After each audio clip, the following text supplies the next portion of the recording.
So I was just driving, right? Mm-hmm. And I went to get pizza. I'm gonna give you 3 guesses for the artist that was playing in the pizza restaurant. Ethel Kane. Guess number 1.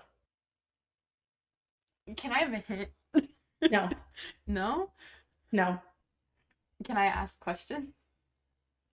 You can ask 2 questions. Is this an artist that you like that I don't like? Or maybe I don't listen No, to? no, Is this an artist we both like? sort of. Oh man. I should have asked that first and asked a follow up. um, was it Taylor Swift? I like Taylor No, Swift. Oh man. I got one more. no. You got 2. You got 3 guesses. I know that was 2 guesses. I guess Ethel Kane Oh, first. I'm honest. who was the first guess? Ethel Kane. Oh, I didn't even hear that. You literally said No, it's no. not Ethel Kane. You No, you literally... said is it Oh. Is it Taylor Swift? And No, I but said no. before I asked questions, I said Ethel Kane. You said first guess. Oh, I didn't even hear that. Anyway, Oh, well, we know it's not Ethel Kane, so I get 2 more guesses technically. sure. Um, hmm. Water parks. No, but that is closer. Hmm. Um. I'm thinking. I want to say Bad Omens, but I feel like they wouldn't fucking play. There's no way anyone's playing them in like a pizzeria. I'm gonna Bold say. of you to think I would recognize No, Bad I Omens. know, I know. Well, I think you'd probably hear it and be like, yeah, this sounds like something Kate would like. You can't see me, but I'm doing like the telephone like thing up to my face, which doesn't make sense because it's not like you would have called me to say anything. Um, it's like water parks. It's not water parks.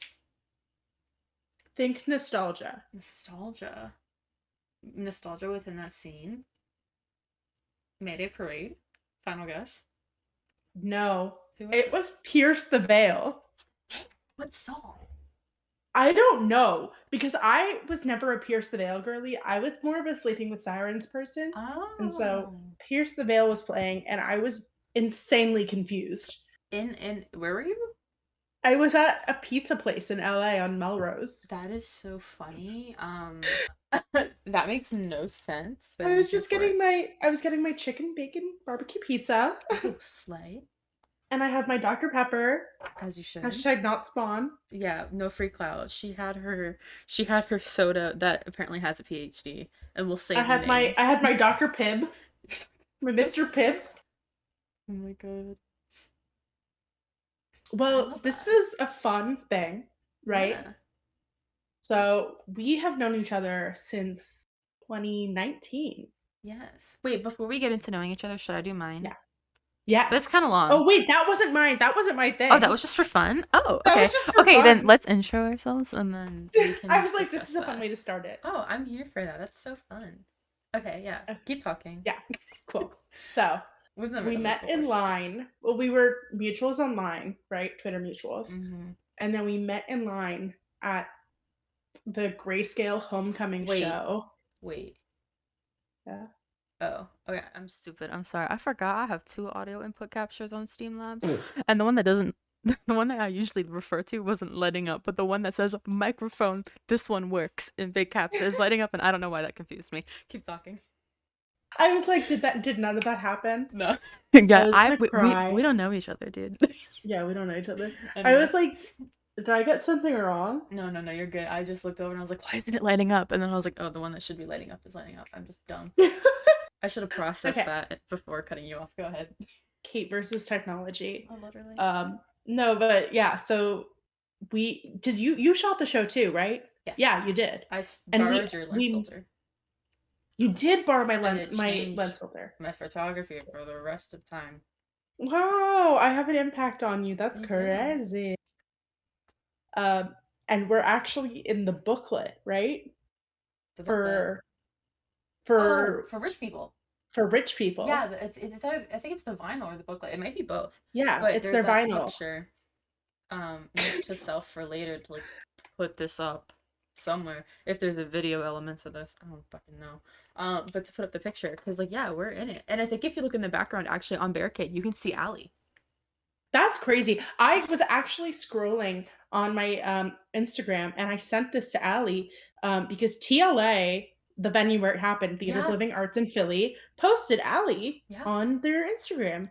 She sent that to me too, I think, or something around that time. That was like, it's so insane that all three of us were at that show. And I've thought about that a lot too, because Allie, I don't want to dox her, but where I used to live, she was not local to, but she was nearby. And we had both been to a show of an artist who I'm not going to say, like 2015, 2013. It was the same show we went to as kids. That's Oh weird. wow. When That's when when we insane. would meet each other like 600 miles away. That's That's crazy. crazy, isn't it? Um, yeah, the industry is very small, and we've learned that over the years, I think. But it's crazy to like know that like we've met people years, like been in the same place like years before Hmm. we started working together. Like I've known And Allie for a while, like since like 2019, but like to know that like we were at the same show like as kids, weird. yeah, it's insane. And we also like it's that's kind of why like Ascribe started to kind of like circle back is because like this was like such a time in the scene where like everything was very it was hard to break into, you know? Mm-hmm. Like you started this because you were the founder, you know. I hopped on, but you are really the person. And you Yeah. started this because like the scene was so Can I like be open about yeah. this? This is so funny. So I wanted to work with any publication at the time. And specifically, I wanted to work with Kind of Cool. And I don't think Mary knows this, but Kind of Cool wasn't bringing anybody on at the time. And I was so annoyed because I had like missed, it was like when Kind of Cool first started, I had missed like the open call or whatever Mhm. for people. And I was like, what the hell? Like that was like the one smaller level. I don't want to call them small, but at the time they just started, right? Like the one Mhm. DIY mag that was like getting anything, like any traction. Yeah. Um, and I was like, well, what the hell am I supposed to do now? Like all these other like there was nobody else. Like there was literally nobody else. And Rolling Stone wasn't gonna hire me. You know, you had all these other publications like All Press didn't want me. Roxanne don't want me. Like I had zero experience except for like one house show that like the photos were so bad because I didn't know what shutter speed did. Um, and like no one wanted me. And Kind of Cool literally had just closed applications. And I was like, well, I will do this myself. And it was like a joke, like in a big Twitter group chat at the time with a bunch of Parksies in it. And I say Parksies as like a with like slash love, like I was on Parks Twitter at the time. And a bunch of Parksies were in it, and we were all just buds, and I was like, let's just like start our own. And like we started our own. There's a couple people, I think actually only TJ. TJ was in the group chat also, and TJ is still on the team. One of the few OG people. I think from like the original like first group of people, TJ is the only one that's still around, which is fine. You know, that's the goal: get people to go off and do their own thing.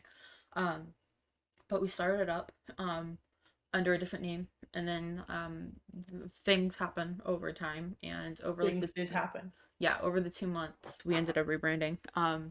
And I think August 2019 is when we full launched Ascribe. Like we had like a couple months there where we were like on like a Wix site because I was trying to build the site on my own and like Mhm. learning things in order to do that. Um, but I think like we were founded in March of 2019. We're going on 4 years, but like August I would say is when we became what we are now. Because by then, I mean, how many months is between March and August? That's like 5 months. So like, It's 5 months. I'm bad at math. Yeah, we had like almost like 6 months of like learning experience of how to run and how not to run a magazine. It was geared toward younger creatives because I was like 18, 19 years old when we started it. Um, but it was also just like anyone at any point having the opportunity. Like I've met people at shows. I met a security guard. He's not on the team anymore, but I met a security guard at one point at a show down here, and he was like, "I've been doing security my whole life because I love music, but I don't know how to get into the industry." And I was like, "Yeah, you say you want to be a concert photographer? Like, hit me up, join the team." You know, like, and that's always been like the point, just trying to give people a means and a platform, but also like we, I think, learned during the issue cycle of issue one, that like we already knew there's a lot of like paid journalism, but there's a lot more than we than you thought. expect. Um, and I think that us being non-paywalled, no advertisements on the site, at least where we were at the time, gave us a bit more authenticity. Maybe we'll throw ads on at some point or do more paid stuff, but it's always going to either be donated or go right back into funding our endeavors, never going to go into our pockets. And I think that's just about authenticity and shit, Mm-hmm. especially And when, first of all, quick shout out to security. no, literally. Security guards are some of the nicest people I've ever met. I also met at a venue in Philly. I also met a security guard who was like, I do photo stuff and I love it, and I do video stuff. And he was asking me all these questions about my camera. And seriously, like, it makes your night. And it takes like 2 seconds to be nice to security and thank them for their Yeah. work. And they keep you safe. Especially in our field, like as photographers in the Yeah. scene, like people say like it's like what the artist says goes or it's what the publicist says goes, but it's actually like what security says goes. Yeah. If they want you out of that pit, you're out because they care about your safety and the safety of your equipment and the artist and people like you're always gonna have like now and then and maybe a bad experience with security, but that's not an excuse to be a dick to them. Yeah, Um, it's really interesting because I've worked at two different venues now, right? And mhm, so I've worked at like a really small venue in Philly and a larger scale one in Boston. And so the like small difference in like a nice concert goer versus like a really mean one. Are we mhm. swearing in this? Yeah, I don't care. Okay, cool. Of like a nice concert goer versus like a jackass. Yeah, So big. Like I've had like concert goers like they cry at shows before because they've been so mean to me. yeah, Like a lot of the people that work in the industry, that work at the venues, that work, PR, we're all music fans too. Like we mhm. all come to shows for a safe space. So even if someone is working the show, they're not any less of a person, No, you know? literally. I've had like bad experiences at shows before, but I'm Hmm. never going to like make it an individual's problem. I don't Hmm. get it. Like, what's the point? Like, you're purposely No. like ruining your own experience. It's dumb. But I agree. I've had a single instance where I have like been like, can I talk to your manager? And that was because it was 5 minutes before the main act, and I still hadn't gotten my photo pass, and I had been there since an hour before doors. I had an So experience like that. And I think I told you about this. I'm not gonna name drop the venue, but I just won't go to the venue anymore because they were like, same. "Your camera is your photo pass. You can come in if you have a camera." And I was like, "That is not how that works." And they had someone had like screamed at me, like full on screamed when I entered the photo pit as the set was starting with other photographers. And I had my pass, and they had talked to me about my pass and how I get passes. And then I entered the pit, and they screamed at me asking where my pass was, and I was like, I'm so confused. Like, did we not just have the same conversation like 2 minutes ago? But I don't know. Some venues are just like a bit more rough around the edges, and that's fine. You know Hmm. what you're signing up for when you go to certain venues. But at the same time, like, I've never had a good experience at that venue, but I'm never gonna make it anyone at that venue's fault. You Exactly. don't know what you're Literally dealing with. same. Yeah, Like, it's not. You don't know how someone's day absolutely. went. You know, it's why bother. Just don't put yourself Hmm. in that situation anymore. Hmm. So Ascribe from 3 years ago, almost four. So it's been, Yeah. like you said, it's 2019, March 2019. It's been almost 4 years. Yeah. Ascribe is going to be entering pre-K soon. I have to enroll it. I haven't been Getting doing a any work with it babysitter. at home. I know. I need to start teaching it like numbers and how to count and how to read. That way it's like We're really illiterate. prepped. I know. Actually, we are literate because we just released our first issue. We did. Literally, I Yeah. slept so good the past 2 days after that came out. You don't have So, any idea. Like yeah, that was, oh my God. I can't even Do you imagine. know what it's like to have an issue done and then you're like, I'm just gonna double check it real quick. And you open the file and it's completely corrupted. But, like, at least you checked it. No, thank God. Can you imagine if I Imagine if you waited? didn't check it Oh my God. and you just waited. Like, I'm that would glad have it's been out there awful. though. I'm so glad it's Yeah, out there. I'm really proud of us. We're almost at 600 followers. Maybe by the time this is out on Instagram, we'll get 600. Perhaps. Yeah, I'm Um, excited. Like we've been we were talking, well, you were on the Ascribe team at the time, but back in the day, when Ascribe was known under a different name, it was around April-ish, about like a month after being founded, we wanted to put out an issue because other smaller indie mags were starting to pop up and they were all releasing issues. And I was like, we need to get on this and do this. But then nothing ever came of that because I didn't know how the hell to go about it. And then you and I started talking, like throwing out ideas, I'd say around this time, maybe February last year, but we Mhm. really got into it around like May, June. Um, and then we're here now. I also think it's interesting because you and I had originally talked about like maybe WithCon being our cover, and then WithCon broke up.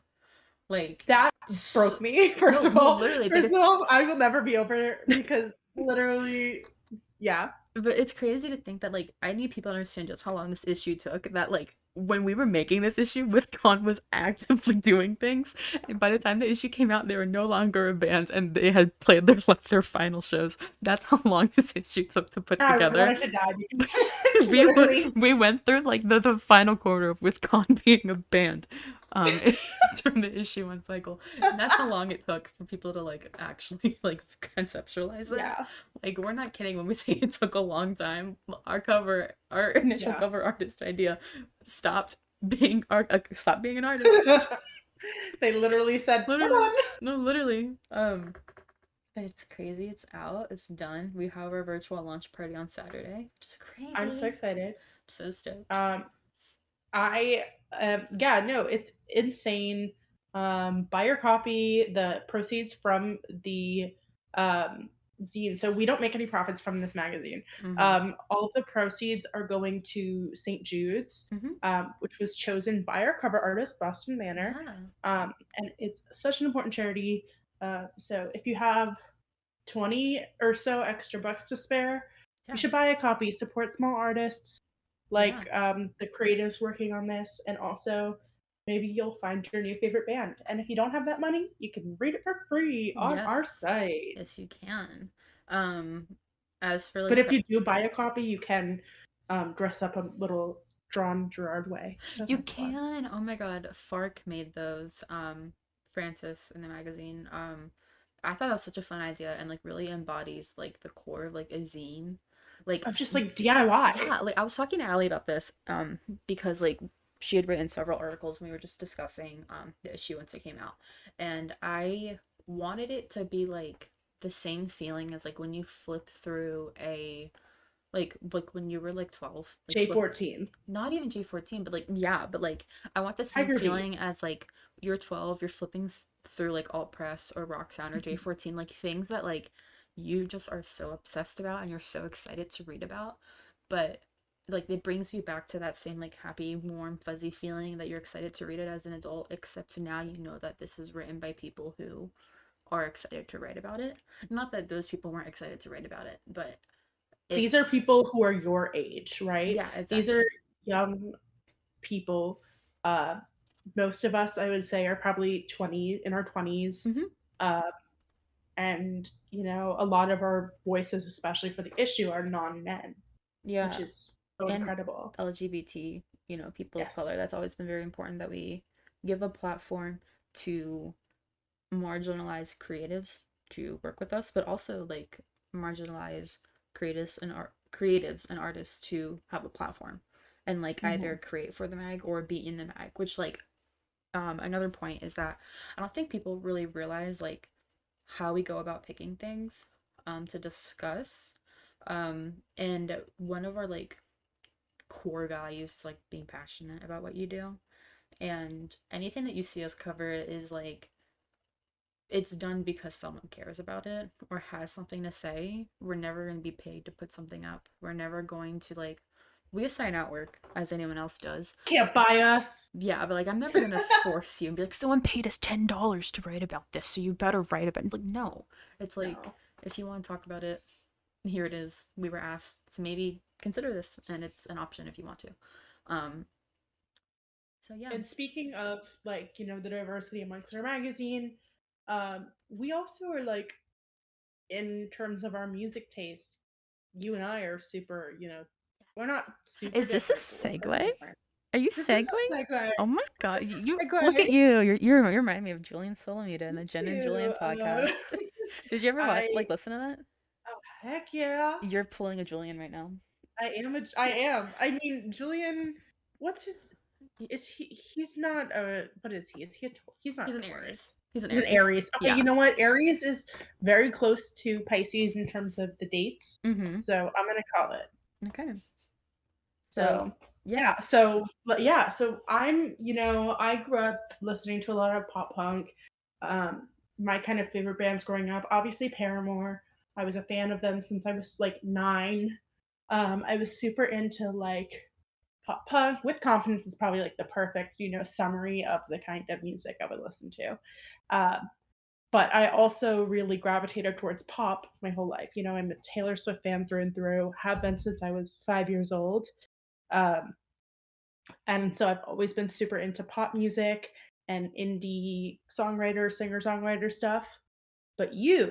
you're more, I what would think you call the best way to describe it is that like you're into both pop punk, like rock music and pop, but like pop's your main thing and like it? rock's like your side. And I'm the Yeah. opposite. So like I obviously was like super into pop music and stuff growing up, but I got really into like emo. I kid you not, I had a Justin Bieber phase that immediately shot into My Chemical Romance, that immediately shot into One Direction and 5 Seconds of Summer, that immediately shot back into like metalcore. Like I was back and forth. Like I Oh my god. have been like super into like pop and stuff obviously, but um I got super into like emo. I was like a Pierce the Veil, Sleeping with Sirens girly. Also a Ask Alexandria, Bring Me the Horizon girly. So like Mhm. I didn't really grow out of that. Like even like in high school, like I listened a bit more to like, Halsey, who's my main. And like the Your main. 1970, yeah, my main. Like Taylor too was Halsey to me. Yes. Yeah. But like 1975, The Neighborhood, a bit more into like the indie pop type stuff. Like 2014 era is what Mhm. I would say that as far as like my pop interest 2014 went. Tumblr Yeah, specifically. 2014 Tumblr is about as far as my pop interest ever went, like churches, Halsey, things like that. Beyond Mhm. that, wasn't really listening to it. Um, and then in probably in like college or even like late high school, I got into like water parks. I was super into like I don't know, like state champs, all time low in middle school and high school, but I got really into like water parks in like late high school, early We college. both had our parksy phases. It's okay. I never Yours is outgrew just mine. less of a I'll admit phase it. than I never mine. outgrew mine. I'm on the Parks Mine After Dark mine Twitter. I was have his very notice much on.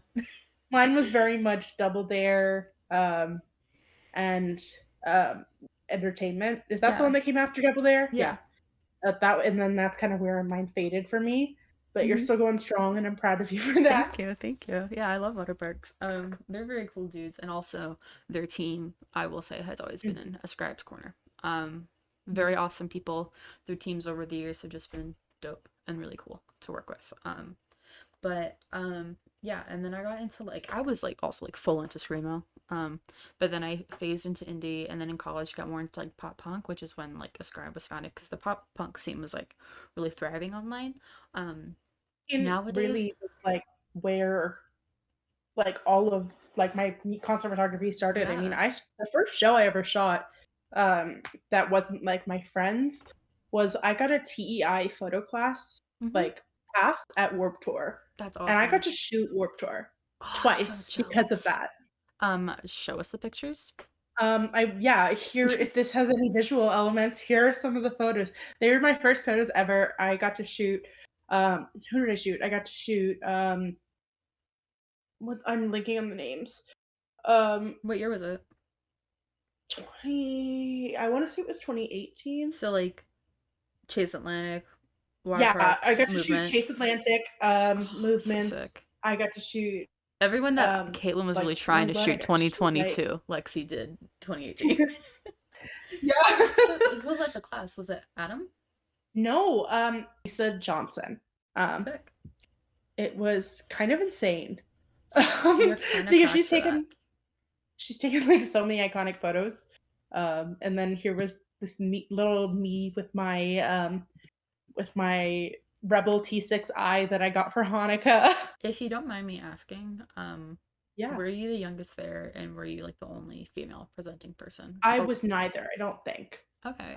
It was actually a very diverse group.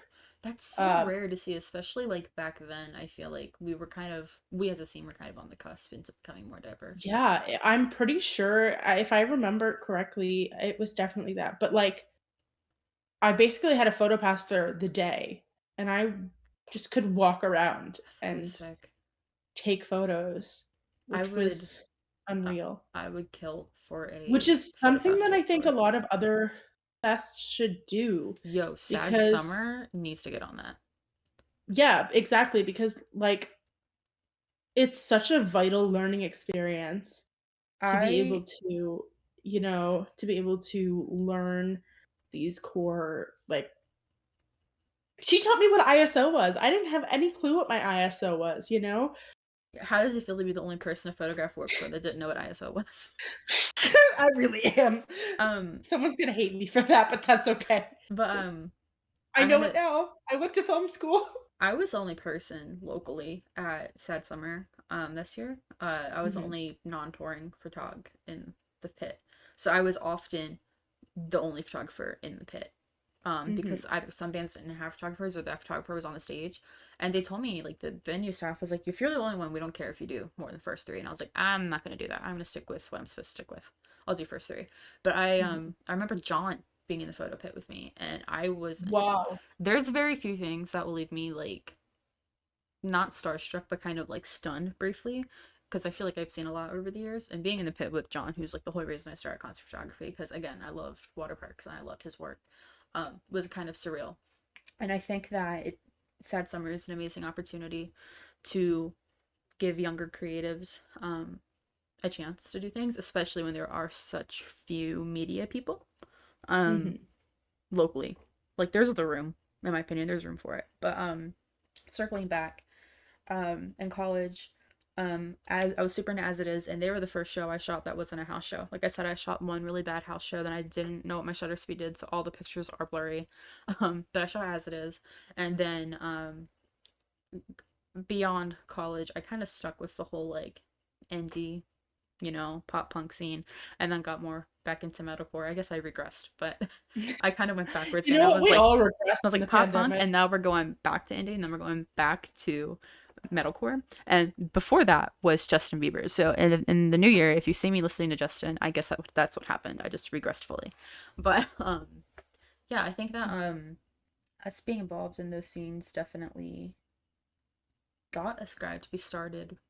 Um, kind of like in like a niche scene that like we knew there was space for like a more diverse outlook on journalism, but also like we've expanded into other things since then and other genres since then, which is very exciting to kind of bring that sort of diversity to those scenes too. But like you said, we do listen to very different things. Mm, And one of the ideas we had for this podcast, a half hour in, was to start, or I guess at some point, mention in the episodes, like either like a news piece or something cool from different sides of the scene, or just really whatever is intriguing to us. We could both bring something from pop or pop punk or whatever, any part of pop or alt culture, and it's more than likely going to be different because we're on different sides of the scene. But just mhm. kind of bring it up to each other and discuss, as kind of like an icebreaker or some you know, Some structure, some structure. yeah, and also like to jazz up the episodes and make them interesting. Do you wanna go first, Caitlin? Mine's a bit long. That's okay. Okay. Have you heard of the APMAs? Yes. Have you heard of the AP not MAs? Yes, I love, is it Valerie? It is Yes, it's Valerie. So Valerie. I love Valerie. she's awesome. I don't want to call her a content creator or influencer because some people don't want to be called that, but she is a prominent TikToker, I would say. Mhm. And also just like figure online that talks about Valerie, if you're listening to this, I love all of your Jewish content. we love Valerie. It's Valerie's ex voice on Mhm, Twitter and then Valerie's voice on TikTok. But she is a super wonderful voice in discussing diversity in the scene and mhm. like holding people accountable and just being fun. And Yeah, every year, the past few years, she's done the AP Not MAs, and I love them so much. I vote every year. I look forward to her me too. releasing the nominees every year, and I thought we should go through because we're in this big group chat with a bunch of our friends on Twitter. Lexi and Mhm. and I was throwing in like the AP not invasive nominations, and only you and I were discussing them. I was But the only person, but that's because you know what? Some things are for us. but we didn't discuss everything, so I would Yeah. like to, if you want, we discuss Oh my God, can we the give our own? nominees. Yes. I want to discuss the Um, nominees and then yeah. who won. So we can go into nominees first, and I just want us to discuss who we think should win and why, and then I'll go Okay. over who actually won. Is that cool? All right. Yeah, Okay. for each thing, like you'll, yeah. Okay, Yes. great. So the first category was Scandal of the Year. Nominee Hmm. number one, when we were young, Festia, one cancellation with no notice. Number two, Local God by Panic at the Disco being a diss track about Ryan Ross. Number three, Ronnie Radke versus Social Repose on TikTok. Number Were four, they competing for the world's least liked person? were you keeping up? Hold on. Let me read the rest and we'll go through each of these. Yeah. Number four, Machine Gun Kelly as a whole. And then number Yep. five, Bob Breyer's Twitter rant and eBay listing. Yeah. Did you know about that? Do you know what that is? I did. Wasn't he listing like a costume from My Chemical Romance or Yeah, it something? was like his Black Parade costume. So who do you think should have won Scandal of the Year? Now, Personally, who do I think made the most noise? The When We Were Young Day One yes. cancellation. That made the most noise. Even Katy Perry acknowledged that, which I was kind of loved fitting. that. Her being like, Um, Mosh here, I was part of your scene. I was on Warped Tour in 2008. You're welcome here. I she love was. that. Yeah. But I think that probably Machine Gun Kelly as a whole, because that's who I would have to win it. Because tell me why this man is doing not one, but two different movies that no one asked for um, with Megan Fox. Um, I don't get it. So My that's who I would my winner would be Local Guide being a Brian Ross diss track. Just because, yeah, it would be. My initial thought also is when we're Young Fest, but like you have to think about it, like they had like everything say. against Safety. them, right? Like everyone was against them from the start, thinking it was a scam. Even a lot of bands didn't even remember that they signed on to it because they thought they said yes as a joke. Everyone thought it was So like Fest. they easily could have kept running it, knowing it wasn't safe, just to prove a point. Mm-hmm.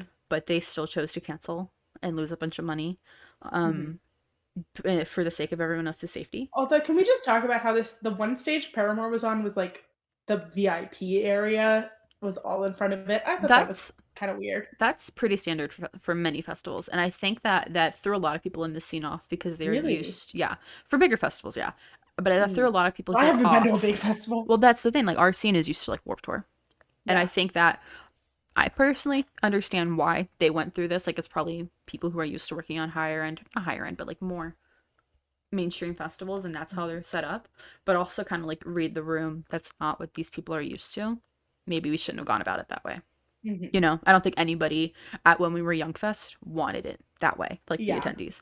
Um, but I feel like that was my first instinct too. But like they had like everything against them. Like I don't know what the term is. Like the cards are against you or something. I don't They were know. basically like set to fail. They were, and they easily The could have cards just were the deck was stacked against them. exactly, yeah. That's The the cards are stacked against them, and they still chose to pull the plug on day one for the sake of people's safety. When they, I don't say they didn't have to do that because yeah, you do, but like they just as easily could have just put it on and put on a shit show just for the sake of not canceling like everyone said they would. Mhm. But yeah, I think Ryan Ross for sure. Yeah. And Local God because yeah, yeah.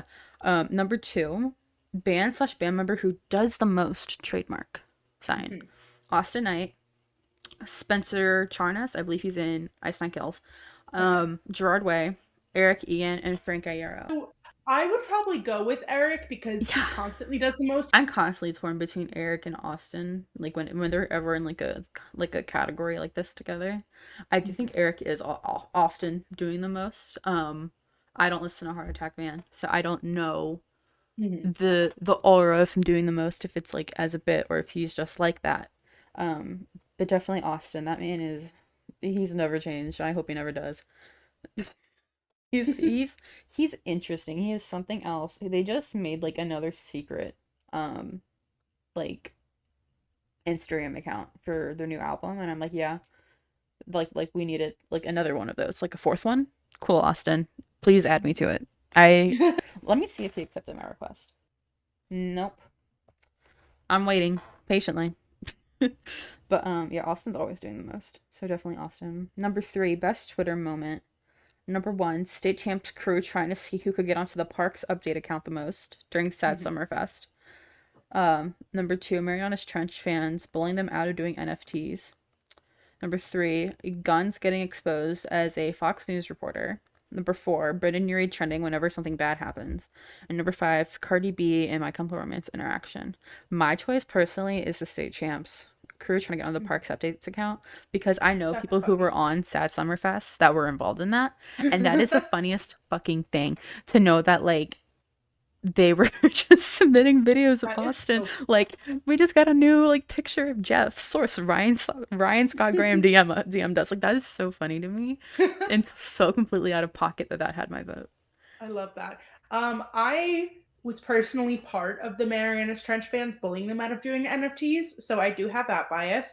So that's probably what I'd go for, but I also definitely would go with Cardi B and My Chemical Romance. Mm-hmm. As a caveat to that, a little side note, um, there was just a video of Cardi B lip syncing to Fall Out Boy I saw that. from a New Year's Eve party, and I was like, That was so funny. they don't know each other. Like, yes, Kim Kardashian was in a Fall Out Boy music video, but they don't know each other. I love when the scenes cross when they have no right to. It's Wait, so funny. yeah, absolutely. So I would probably go with Marianne's Trench because it was successful. So, Fair enough. hey. Number 4, weirdest rumor. Gerard Way impersonator fills in for the real Gerard. Human remains found at Austin Knight's house. When We Were Young Fest being a get-rich-quick ploy to cover up Live Nation's Astroworld legal fees. Emo Boy by Aisha Erotica being about Mikey Way. And Gerard Way's divorce papers. I personally remember seeing the Astroworld stuff, and I think it's kind of gross. So that was a rumor because like those are real people and like Agreed. whatever. Not whatever, like that happened, but like I don't want to get into it. It's annoying that was a thing that was made up. Emo Boy being about Mikey Way is so completely out of left field and fucking hilarious to me. And I don't even get me started on Aisha. We gotta have our friend Jacob on here as a guest one day because he is like an Aisha historian. He loves her to death. That's actually why I voted for that one. Because of Jacob. Because of Jacob, I did vote for that one. It's like her lore is crazy, but she basically like left. Like we don't know what she's doing now. And people She's like having a good life. people have uploaded her music to Spotify and are making money off of it. It's not her, apparently. Allegedly, I don't know for certain, but that's the rumor. But we will never know because we don't know where she is or what she's doing. If Emo Boy was in fact about him, but you know what? I hope it was. I hope it was. Okay, That's 5. What I would vote for as well. 100%. Number 5, most unnecessarily cryptic. Fall Out Boy announcing Fall Out Boy 8. My Chemical Romance Rats video /Swarm. Paramore website updates /lyric DMs. Hot Mulligan pretending to break up, or Austin Knight in general. I'm going Austin Knight in general. I think MCR would have won when they were doing the sigils back in 2019. I don't think enough happened this year personally for them to win in my eyes. Fall Out Boy started announcing more stuff like toward the end of the new year, and now Paramore kind of came out of nowhere. Disagree. You think? I go with Paramore because they make you check a fucking website. This is true. Right? It's not like just being weird on the internet, blah, blah, blah. You have to go back to this website. Most of the things on the website were single words. You had to try and figure out what that meant. Not only that, but they sent the news to their fan. I was about to say that. I was about to mention that. Yeah, they sent it to a fan on TikTok. Yeah. To hope it got to her. That's crazy. Yeah. But that's insane. I'm still going to go with Austin Knight in general, just because he is always doing the most. I don't think he's doing as much as he was for like the fandom era, but he wasn't very cryptic for the greatest hits era, and he's kind of going back to like the whole crypticness for intellectual property, and it made me really happy to see that. And he didn't have to be cryptic because they had a banger album regardless of greatest hits, but he's choosing to do it for fun, and that's very funny to me. And also knowing that I don't think he's above sending shit to people's houses and making people check things. Like, that's just how he is. So that was my vote. You would vote for Paramore? Yeah, absolutely. That's fair. Paramore is a very close second. They were just DMing people lyrics, and I didn't get one, which I was offended. Honestly, how dare they? At Hilly Williams, how dare you? As if she knows who I am. But Yeah, so that was definitely where my vote would lie. That's completely valid. That's a very close second to me. And it was just because they sent that girl the lyrics. But I feel like I'm just not as in the Paramore fandom, so it didn't really impact me, which is why I didn't vote Which for is them. crazy because the news is so good, and so is This Is Why. I'm happy they're back. Don't get me wrong. White Boy of the Month of the Year. Number 1, Colin Walsh. Number 2, Austin Knight. Number 3, Maddie Healy. Number 4, Ryan Scott Graham. Number 5, Chris Motionless. I personally am torn between Ryan and Chris because they're both really wonderful people and really sweet. And Chris is very active and like making sure like his fans have good experiences. And then Ryan, like I said, he's hilarious. He's also very active and very supportive of like photographers and journalists in the community, which I love to see. Yeah. I took this in a different way. I took this as who had their like little revival moment where they were like really the center in the moment. Maddie.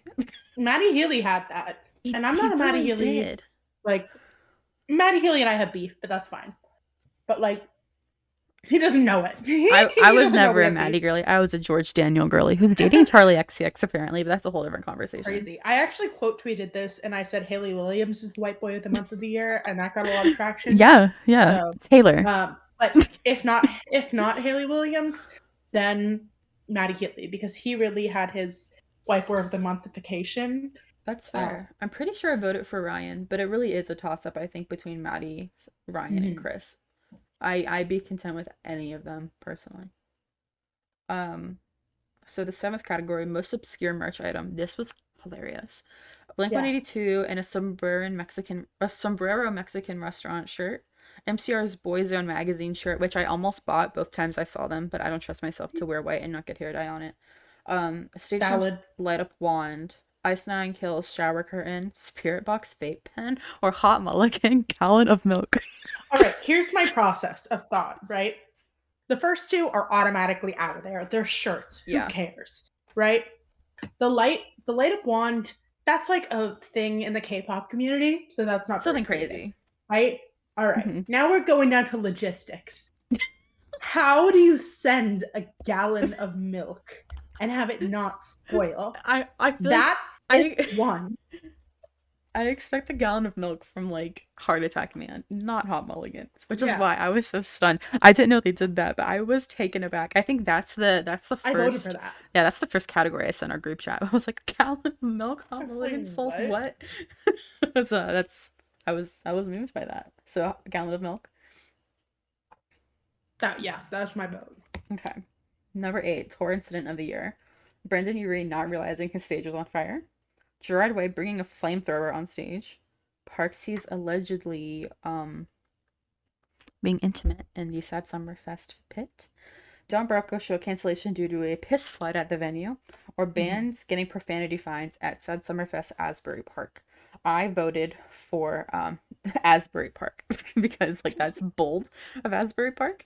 And I think that is absolutely hilarious. I think I voted for Don Brocco because Brocco, I think. Brocco. I think there's a typo. I think so. But because I didn't want to give Parksy's another win. Because what? Austin wins all of these like a landslide every year. I know, because /positive Parksy's, they're everywhere. They are. So that was my vote. Fair enough. Also, I feel like you don't hear about Don Brocco a lot. So for them to pop up in here, I was like, oh, okay. Though I love how, technically speaking, Parks at Sad Summerfest is nominated within this category twice. Number 9, band member who could genuinely win the Hunger Games. Otto Wood, Scene Queen, Spencer from Ice Nine Kills, Eric from Heart Attack Man, or Andy from Fall Out Boy. I have to go with Otto from Water Parks. I don't trust him. He is a twig. He seems resourceful. But he's also a twig. Scene Queen. I could snap him. I feel like Scene Queen, like, I don't know. I trust her. I voted for Scene Queen because I think if you give her a machete, she could literally take them all out. I think if we gave Eric from Heart Attack Man a gun, like, he wouldn't know what to do with it. Yeah, that's fair. I am torn between the two, but I can see what you mean. Like, if we give Scene Queen any weapon, like, she will be unstoppable. Yeah. Most 2014 Tumblr moment, category 10. Dan Howell being in a My Chemical Romance show. Maddie Healy kissing Iconic. fans. Hey Chris reading the Peak Key Master Doc. Anthony Green calling Frank Iero baby boy. Or the Ali Sykes meowing video. I gotta go with Maddie Healy kissing fans. That is 2014 Agreed. Tumblr. Nothing else Agreed. here is 2014 Tumblr. Except for Dan Howell at My Chemical I would Romance. argue that's more 2013. Okay. To semantics. Okay. Maddie Healy kissing fans is something he did in 2014, so I voted for that. And also, that should be me. Good things should happen to other people. Literally fanfic moments. Number 11, Best Gerard Way Tour Fit. Also, just want to say, the date of MCR that I photographed was not nominated within this category, Valerie. I'm kind of upset. Just kidding, Personal but attack. also feel personally targeted here. The cheerleader outfit, Joan of Arc, Jackie Kennedy, Nurse Ratched. I don't know what that says. And then Old Gerard at When We Were Young Fest. I personally voted for Joan of Arc. I thought that was iconic. I went for Old Gerard because I liked that it was like a narrative, because wasn't one of the band members like not in any other makeup because they died in a music video or something? Yeah, they died in a music video in that era. Yeah, I believe it was Mikey. That was like commitment to the bit. That's really why I voted for that one. I think honestly any of Gerard's fits. I really liked the one he wore in Mexico City. That was iconic. But any of them, really. I mean, I think it's really cool that he chose to do all of those. And his stylist is amazing. Power move of the year, number 12. The return of Paramore. MCR dropping a new song out of nowhere. Seeing Queen as a whole. Roger Cly, is that how you say his name? Cly, and his emo TikTok covers. And then the Bring Me the Horizon Ed Sheeran collab. Seeing Queen as a whole, easily. No questions about it. Valid. I agree. I think that's a good one. I think I voted for Paramore just because, they have me. Yeah, I think Paramore was definitely a shock. But also, like, Seeing Queen, like, I love when anyone disrupts a genre, but especially women disrupting a genre and making it their own. You'll love to see it. So I voted for Seeing Queen. Next, local/small/unsigned band that deserves the world, excluding artists who are signed to more known labels because we want to give love and attention to small unsigned artists. Those Who Dream, Honey Revenge, Arrows in Action, Chase Petra, Hot Milk. I have to go with Honey Revenge. I mean, they were in our issue. So. They were in our issue, but they're also just really amazing. They're really, really sweet people. Have always been very kind and also very talented and deserve a lot of success. I think I voted for Hot Milk. Hot Milk's a really good choice. They've deserved way more hype than they've ever gotten. Absolutely. Number 14. This I have one commentary. Of these is you. I have commentary for this because I witnessed it. So number 1, real in quotes. Alt fans versus Eddie Munson stans. Noah Sebastian parasocial relationship drama. Fan that claimed they were pregnant with Austin Knight's baby. Pierce the Veil fans leaving before I prevail. And crowd surfing is assault discourse. What was your vote before I say mine? I did vote for crowd surfing is assault discourse because I was like, I have never read a take that was that out there. But I also think that fans claiming that they were pregnant with Austin Knight's baby is a contender.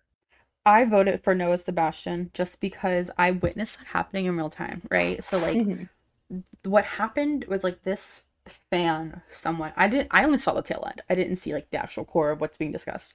But apparently someone was like, I'm dating so and so and I met him at not so and so. Noah. I'm dating Noah and I met him at like a bar and like the guy at the bar said that like Noah has a girlfriend, whatever. There was this whole thing that was like someone said that Noah had a girlfriend and this girlfriend was this girl from Twitter. And then it got so out of fucking hand that their tour manager, Matt, who does like their mixing also, had to get involved and was like, actually, we were doing karaoke at a country bar until 2 a.m. and then the band press call.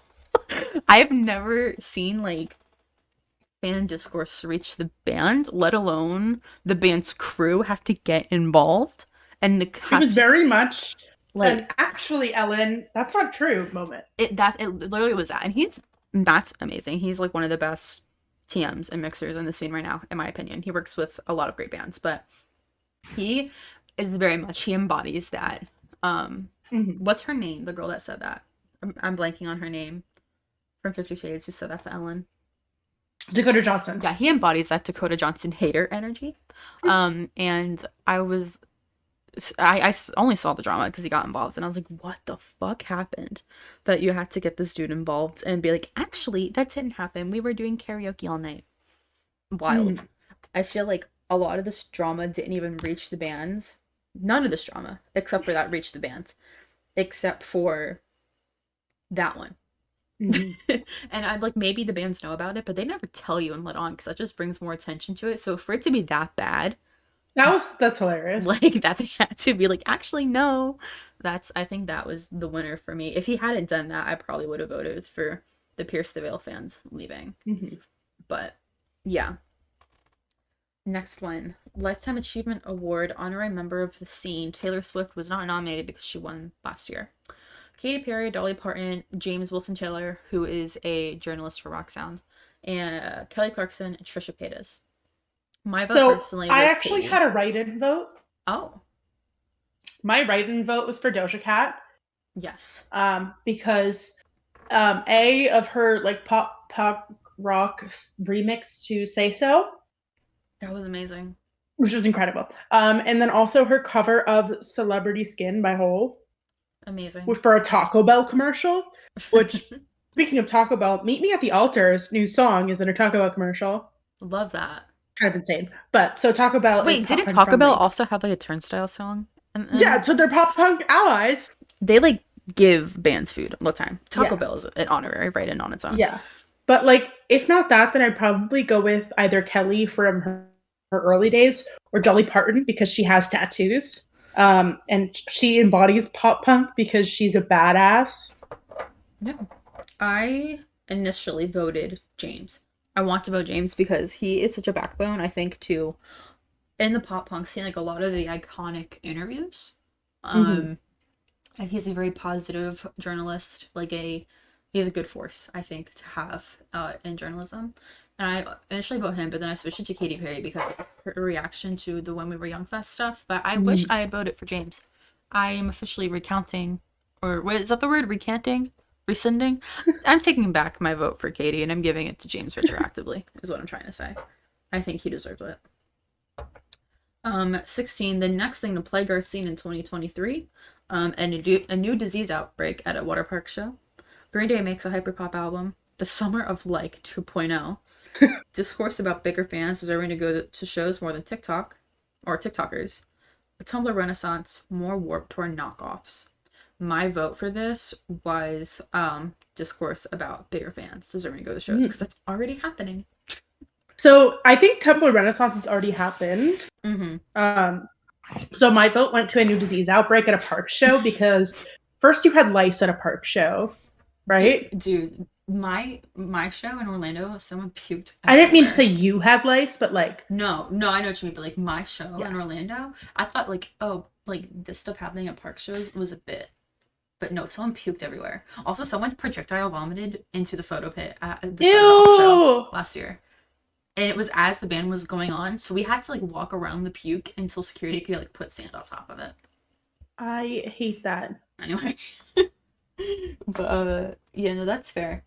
That's a fair choice. I do think the Tumblr renaissance has already happened, and that you know, I wouldn't put it past a water park show. I feel like that's what's next. So the winners, and I don't agree with a lot of these, but you know, this is the collective. Scandal of the Year, When We Were Young Fest. But a member who constantly does the most, Austin Knight. Best Twitter moment, Brandon Urie trending whenever something bad happens. Weirdest rumor, human remains at Austin Knight's house. Most unnecessarily cryptic, Austin Knight in general. What player of the month of the year, Austin Knight. Most obscure merch item was Hot Mulligan's milk. Tour incident of the year was the Parksies in the Sad Summerfest pit. Band member most likely to win the Hunger Games was Otto Wood. Most 2014 Tumblr moment was Dan is not on fire at the MCR concert. Best Gerard Way fit was his cheerleader costume. Power move of the year was MCR dropping a song out of nowhere. Local / small / unsigned band that deserves the world was Hot Milk. Weirdest fan drama was people claiming they were Austin Knight's baby mothers.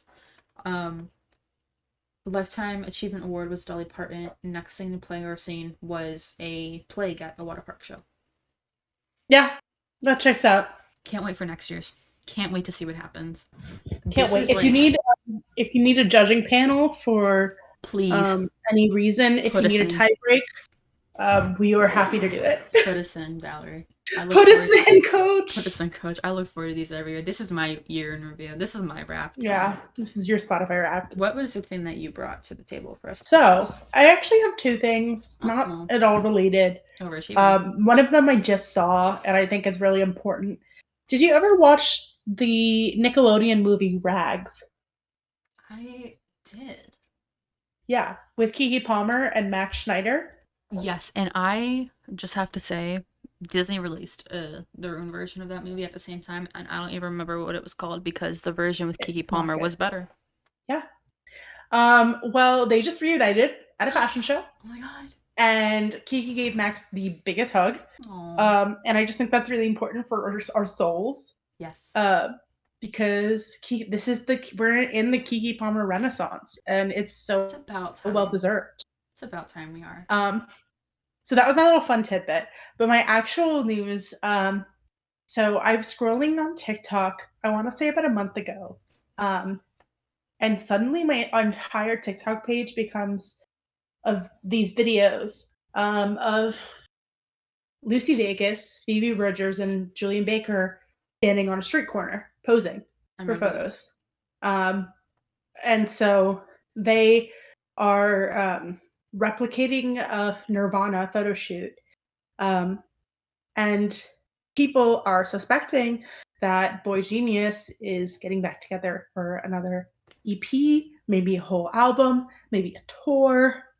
But this makes my heart very happy. For your sake, I hope they do.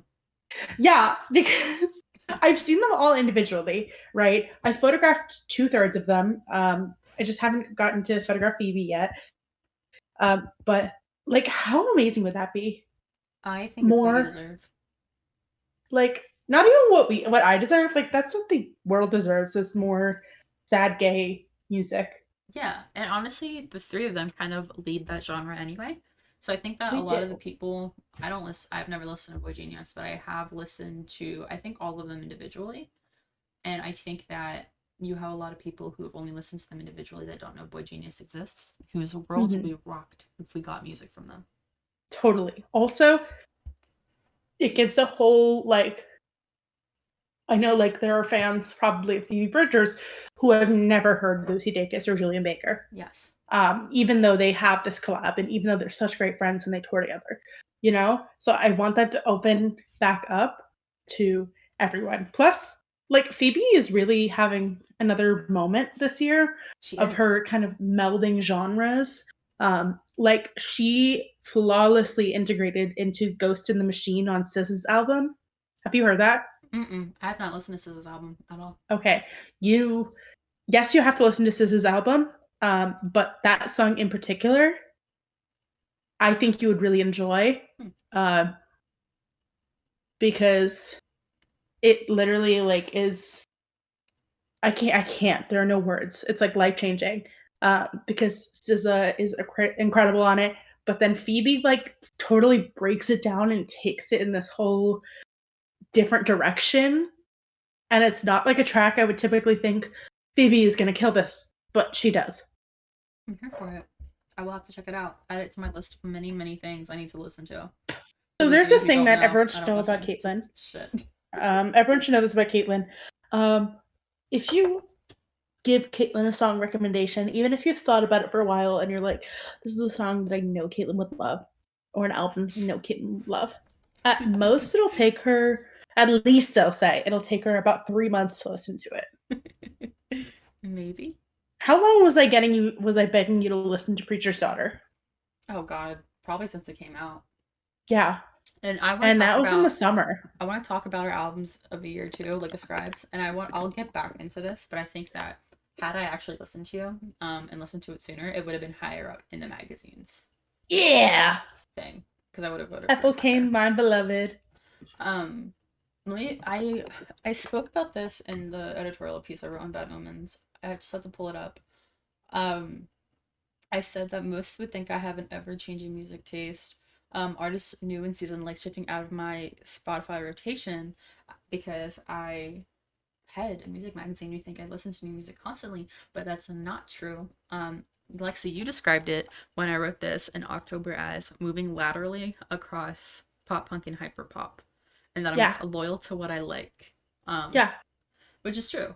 It's very, very Hmm. hard to get me to listen to new things. And then my best friend Linz, I refer to her in this article too, saying that like it was pulling teeth for her to get me to listen to like Deftones, Teenage Wrist, Loathe, Boston Manor, who was our cover artist. I was not listening to like for the Hmm. longest time. She tried for And like for years. context, Caitlyn and I have this app. First of all, you listened to So Good 15 times yesterday or this week. I think that's amazing. So good. By who? Um, Halsey? by the Brats. Oh. By Halsey? No, Brats. Oh my god. But your top song last time I checked was by Teenage Wrist. Yeah. I don't know which song it was. It's probably like wait, how can you check on earbuds? I don't know. It just says like you're on repeat this week. Oh, mine. Uh, Oh, well, it's probably Yellow Belly because it just updated and it changed to it Eyes changed of a to So Good. Goddess. Well, it changed to actually Eyes of a Goddess. I just barely like listened to it just a couple more times and So Good by Bratz.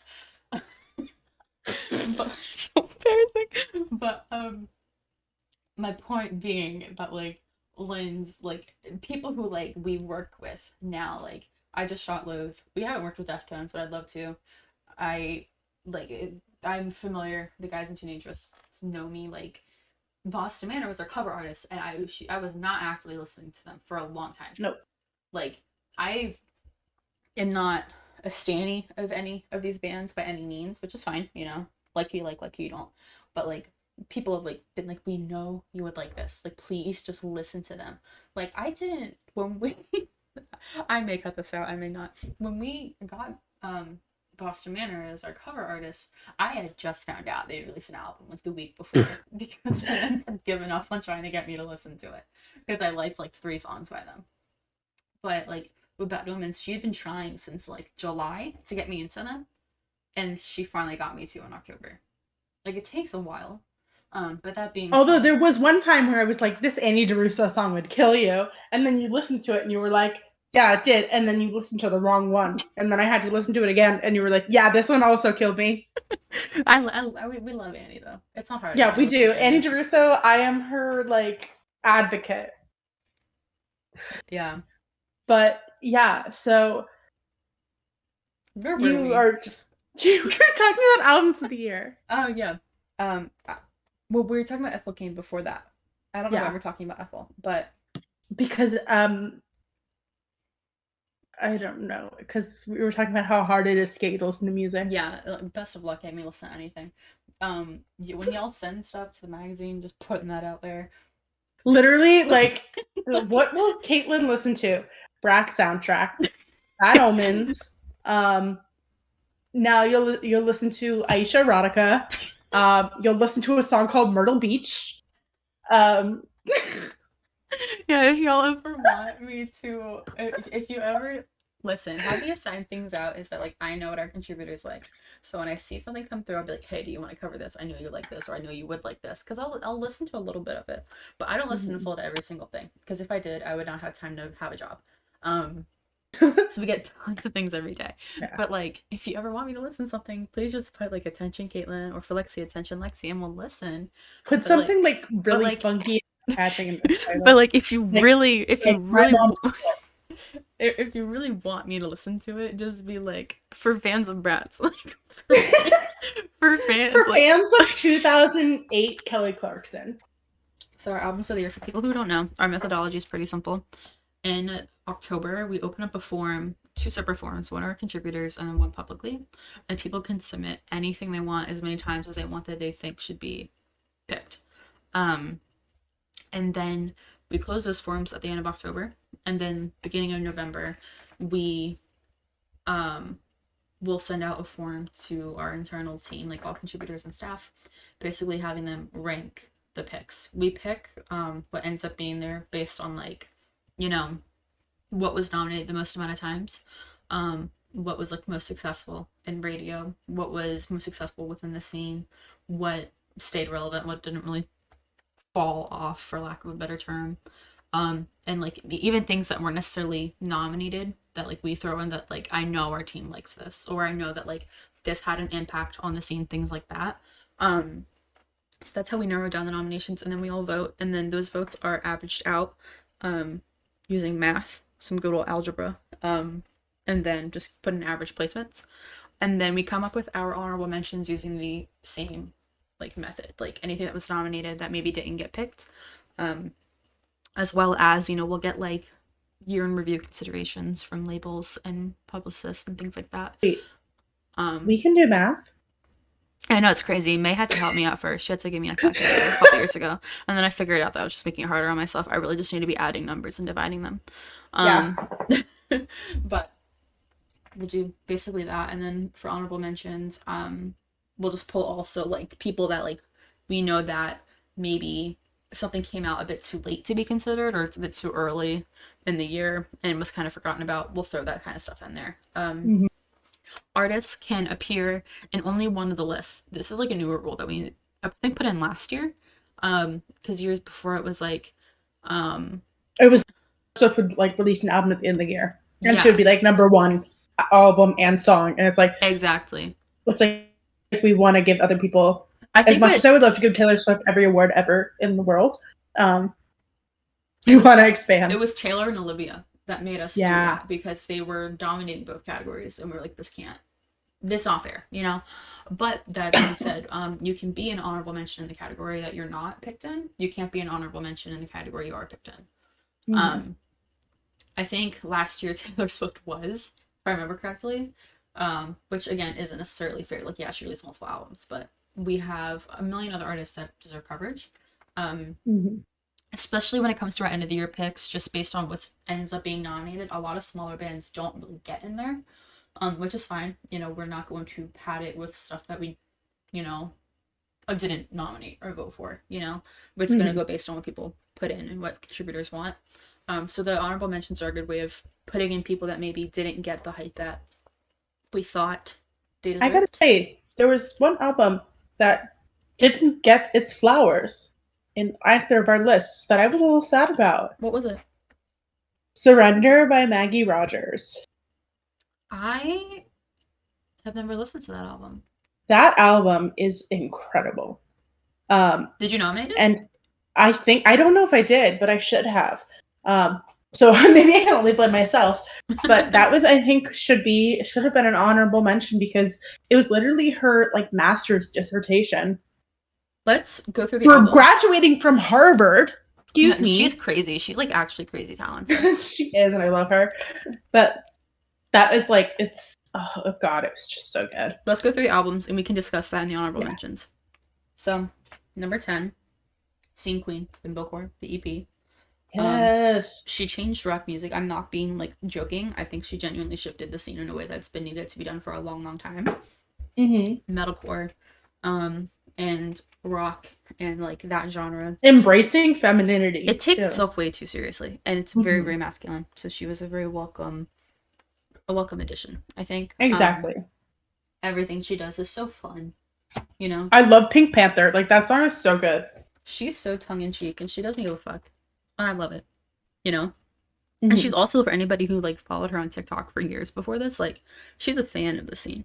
She's not someone who just came in and started making music. Like, she's been following specifically Hopeless Records, who she's signed to, like, for a long, long, long time, both as a fan and as like a business person. So it's nice to see someone who has seen like the lack of diversity in the scene be the one to change it, if that makes sense. Number 9, which I will say now, probably I could do the math.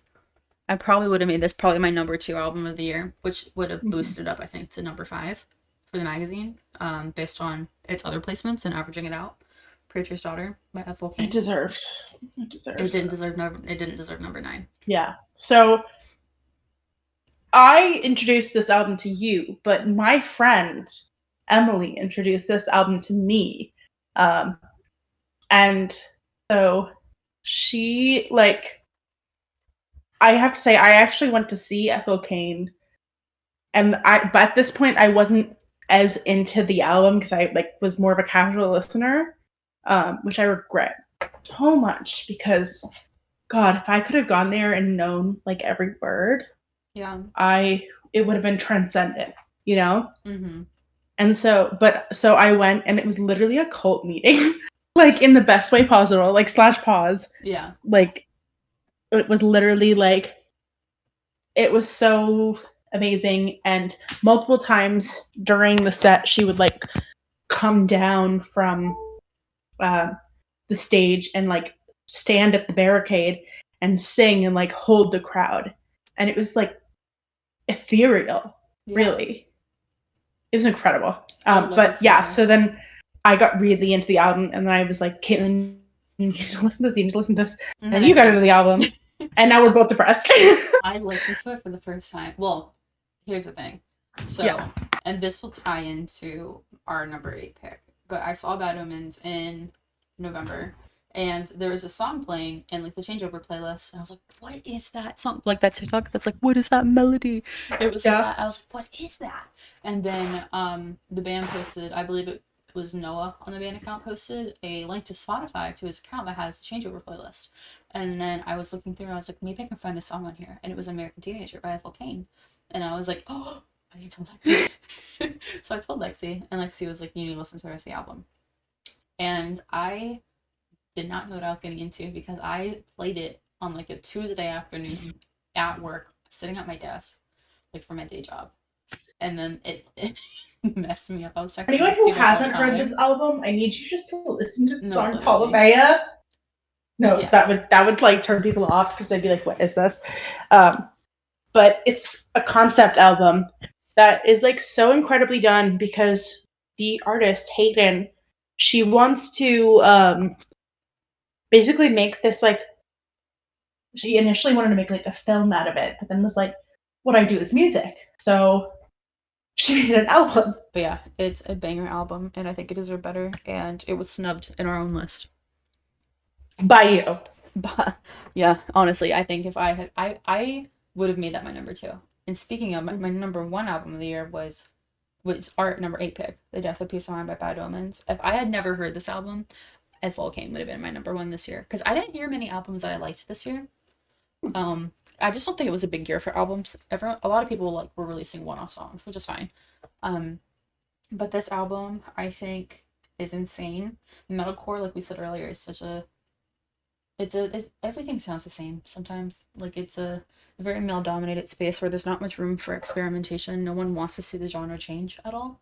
It's always like we've wanted it to be screamo for 10 years and it's going to stay screamo for the next 10 years and you're not allowed to make any changes, and we're going to bash women in all of our songs, and we're going to, it's formulaic, you know. But I like this album a lot because it was like they took a genre that they were in and they made it in such a way that incorporated like The Weeknd and like the 1975 as like influences, while still sticking to what the genre is, but in like the not negative way. You know, like there's no misogyny in their lyrics. There never is. There never has been, which is amazing to see. It's very rare, but very, very good lyricism. Very, very good self-production also, may I add.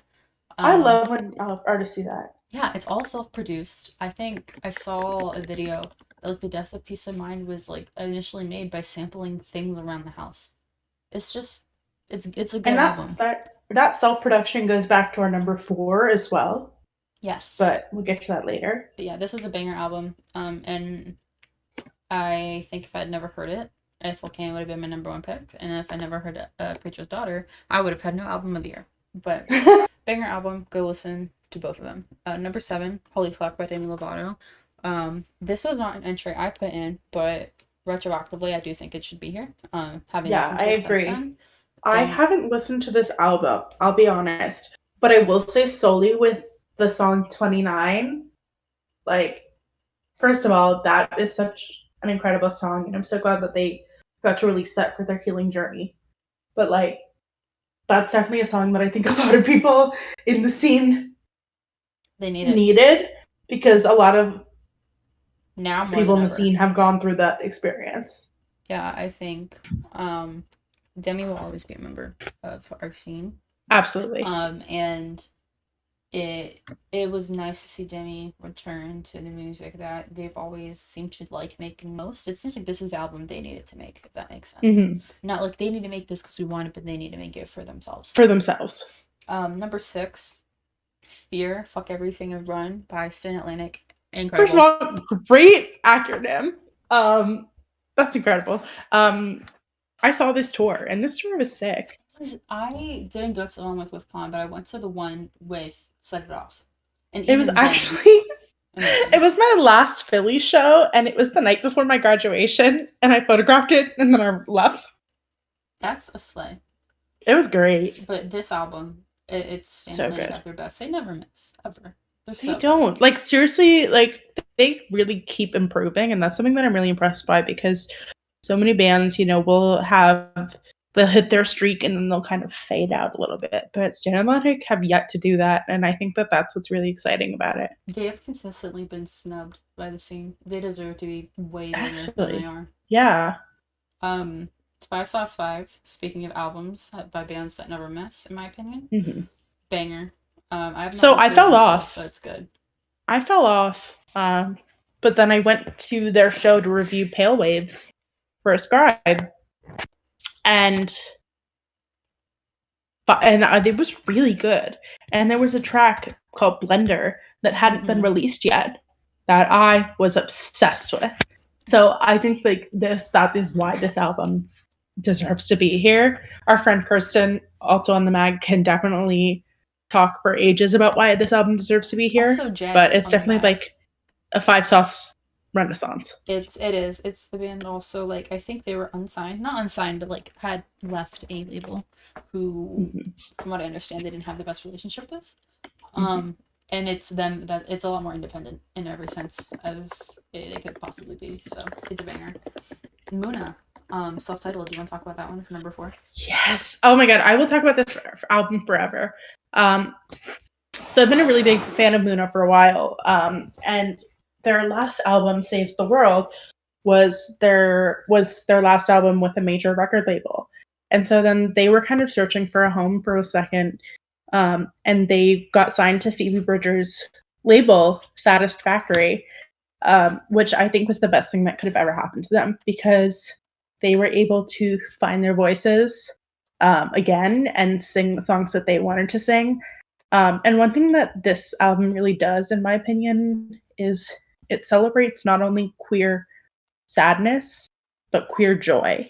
And yes, Moon is very sad, and Phoebe is very sad, but also, like, Silk Chiffon is such endlessly happy song, where all of the, like, it's just so filled with joy that it's cathartic in a way.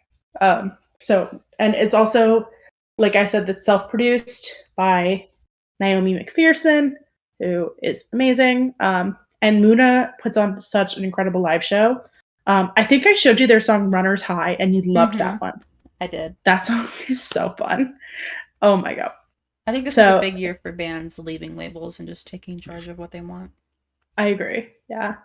So that Muna is definitely like one of my top albums of the year, because it was just so freaking incredible. But I'm happy that everyone at the mag also agreed, because yes. Number 2, Being Funny in a Foreign Language by the 1975. Not my favorite 1975 album. I am a 1975 snob, as many people probably know by now. But I do think that I have explained my gripes with this album to you a million times. And I will elaborate on this further. And it's like a grievance that I think only I understand, because I don't know how to explain it. But it's not a bad album. Notes on a Conditional Form set the bar incredibly low, in my opinion, that I think anything was better than that. But I do like that we finally have a sonically cohesive album from them that's not a million years long. And it's nice to see them take on another genre and just give one a try for once, instead of try to do like 15 million at once on an album, and it all kind of feeling kind of lackluster or half-assed, for lack of a better term.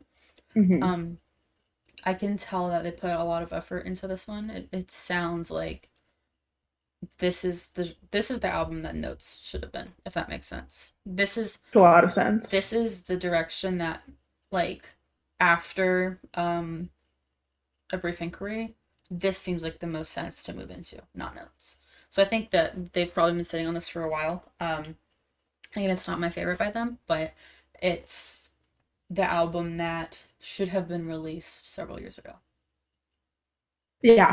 Number 2, Midnights. You want to talk Other about that? Jack Antonoff produced record, Midnights. So what I think, I don't know if a lot of people know this, but basically during the making of Midnights, Taylor Swift's partner and Jack Antonoff's partner were across the country, across the world, filming a movie together.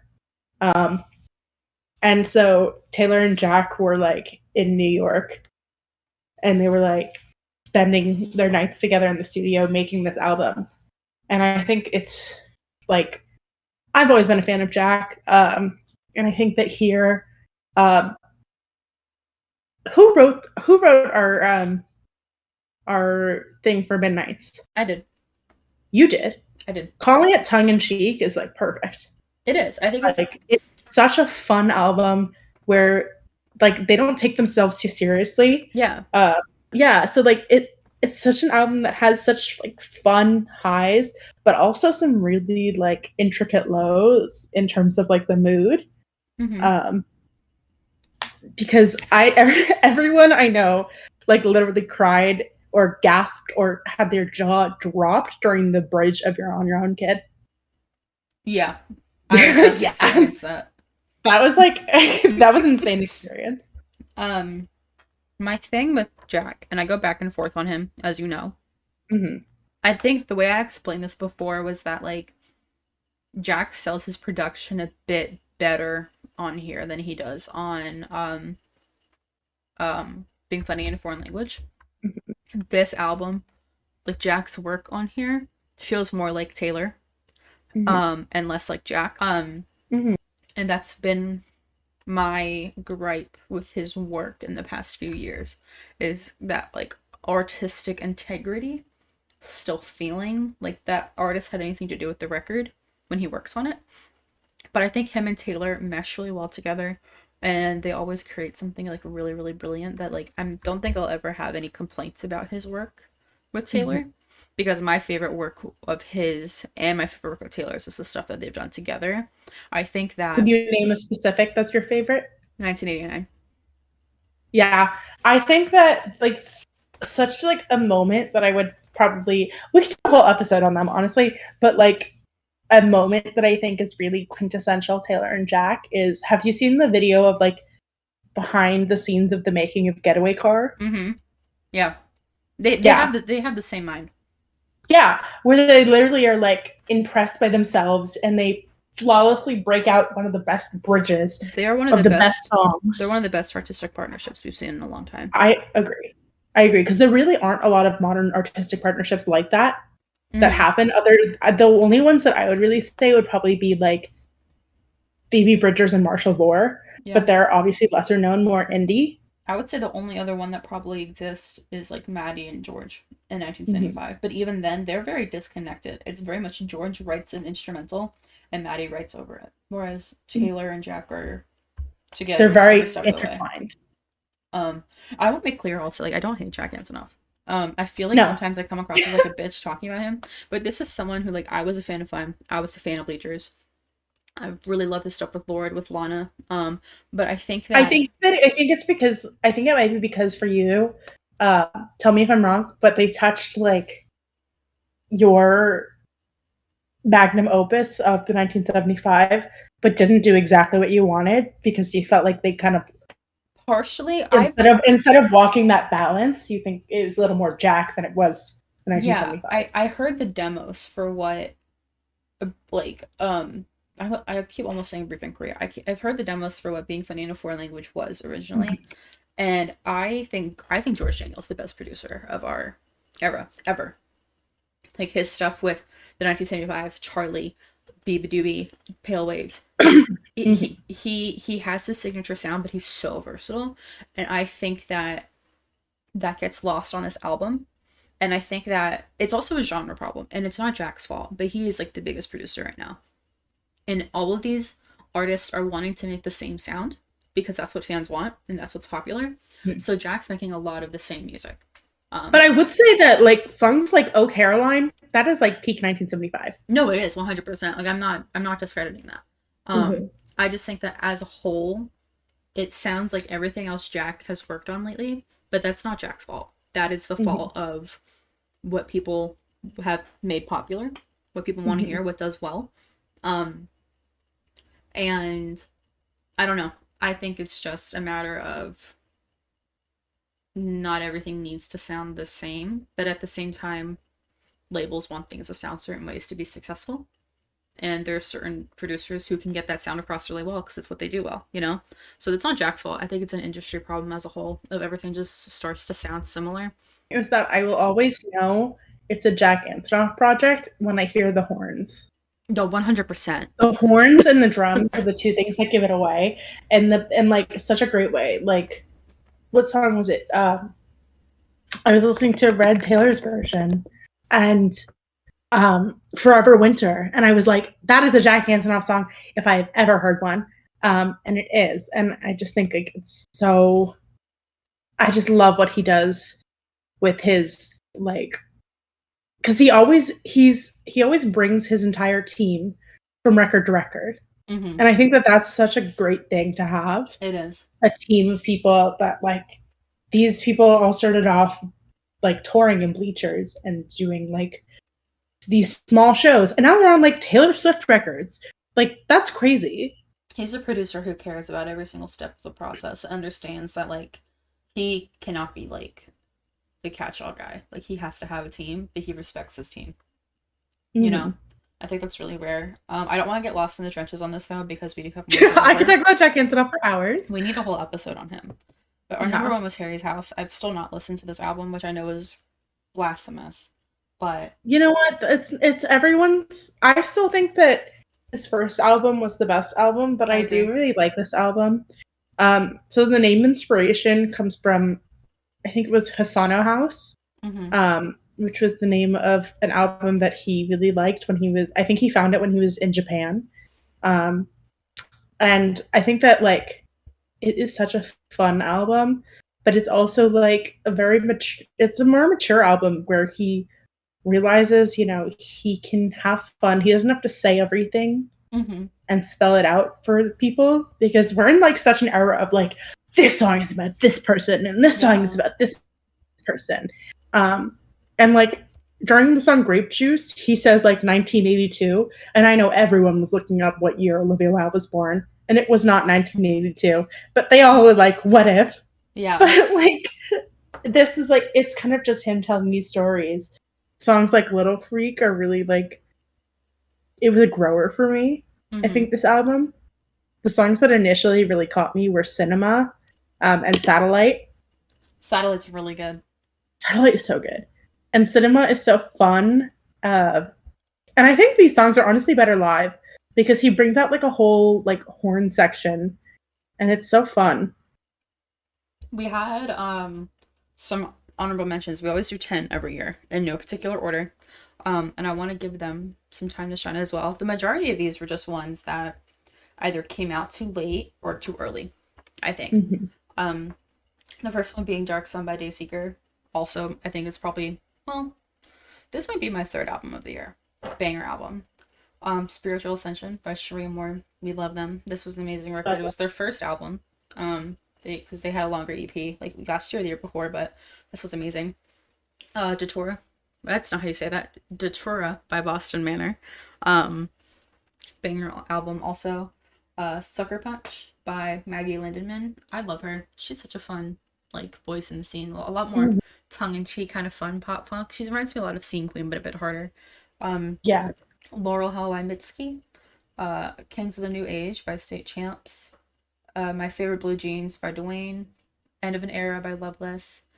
Blue Water Road by Kalani, and Dance Fever by Florence and the Machine. Another album that I think deserved it to make it on this list, but the same name is a different one on this list. Sucker Punch by Chloe Moriando.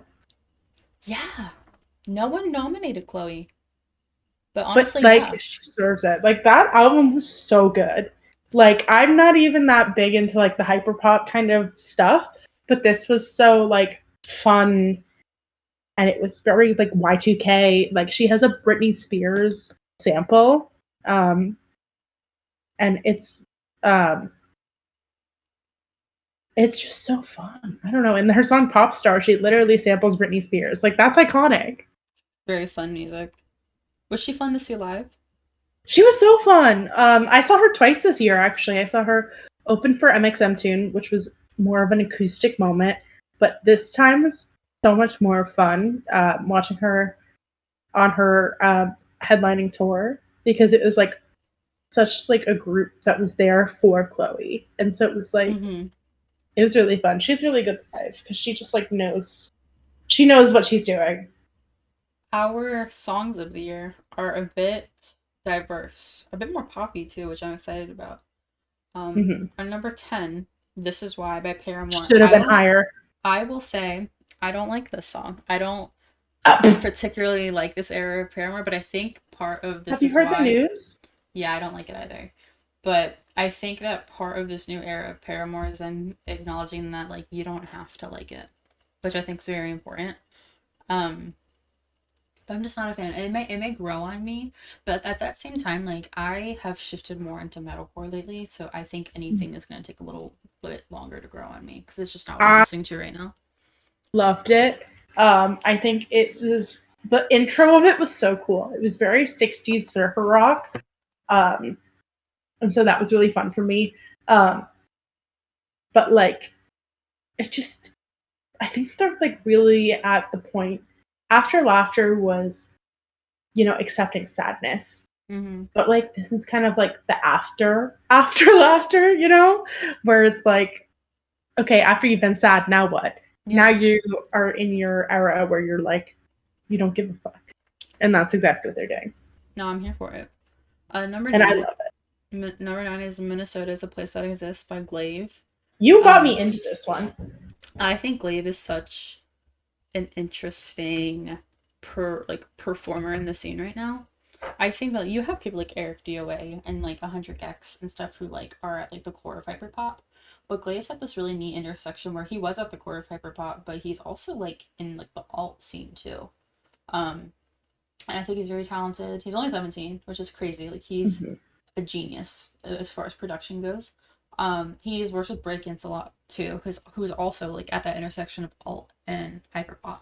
But I love this song a lot. I think it's really good. It's really fun live too. I saw him in when was it? November. But I had 2 dates I could have gone, so I only went to one. But his shows are just so fun, and this song is really fun. And yeah, I don't know. I don't think he's ever released a bad song, and I'm excited for the album. I think that might be coming this year, from what I've heard. Um, but yeah, this is a good one. It's a bit more hyper pop and glitchcore than the stuff he's I like it released because recently. I like the switch up. Yeah, It like switches halfway to be more hyper pop. And I yeah. like that. No, it's so good. Number 8 is Betty Get Money by Young Gravy. This Banger, album, banger. It was just banger. so fun and like he is very tongue in cheek. I went to his show and the amount of moms that were literally barricade, iconic. Like they were literally like embracing the MILF core. Yeah, he's awesome. I think everything he releases is so fun. And he knows his place and he works it, and I'm here for it. Yeah. No, Num- really. He said, I know my brand. Number 7 is Charlie XCX and Rina Sawayama. Is that how you say her last name? Sawayama. Yeah. Sawayama. Beg for You, which is like the collab of the century, if you ask me. Absolutely. Like they like Charlie really had like all the main alt pop girlies on this album. Um she had Christine and the Queens, Caroline Polachek. Um I think she had Caroline Polachek, right? I think maybe. Can you verify that before I keep talking? Yes, hold on. Um. Yes, she did. Oh, you found it? Yeah. um Yeah, but this album, but Rena is really having a moment that I think she's been deserving for a while. Uh, Speaking of, This Hell should have been somewhere on our list, but it wasn't. So that was another flop on my end. Um, but yeah, I think that this song was just so amazing. Our next one is Touch Tank by Quinny, which is, I think, my favorite, like, viral song of the year. Agreed. They did break up, which makes me so, They so did. sad, but Exactly. banger song. I love how Fark explained it, saying that That was the best thing I've ever read. yeah, it's about trusting another person with your mind, body, soul, but mostly body. Mm-hmm. I thought it was amazing. And then number 5 is Glimpse of Us by Joji, which is sad, but it's a banger. as most Joji songs are. Do you listen to Joji? I don't know if you do. Don't. I love him. I think he's great. Yeah, I have no complaints about this song. And then number 4 was Cherry Thrill by Movements, which is just... I need to listen to the song. I've heard such good things. Movements is This sad. is the rare occasion of Kate hearing a song and not. Movements is like, they're your quintessential sad pop punk band, but like this song, when it came out, everyone was like, what is this? Movements, you released a sexy song? What is this? I feel like this is Diamonds by Grayscale, but if it actually worked. Oh, this is amazing. This is such a good song. This is one of my top songs of the year, without a doubt. It's very refreshing to see Movements, who's so known for being sad for multiple albums, make just a song about loving on someone.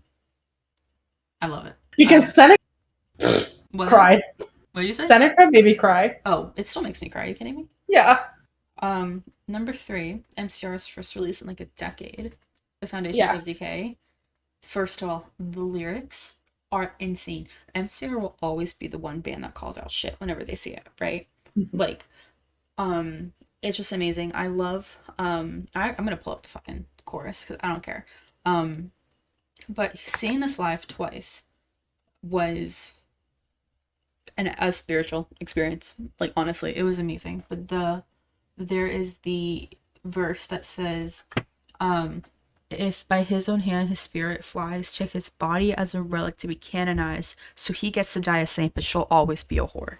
Which I think is so good. MCR is always called out like the difference between how men and women are treated in society, but also within the scene.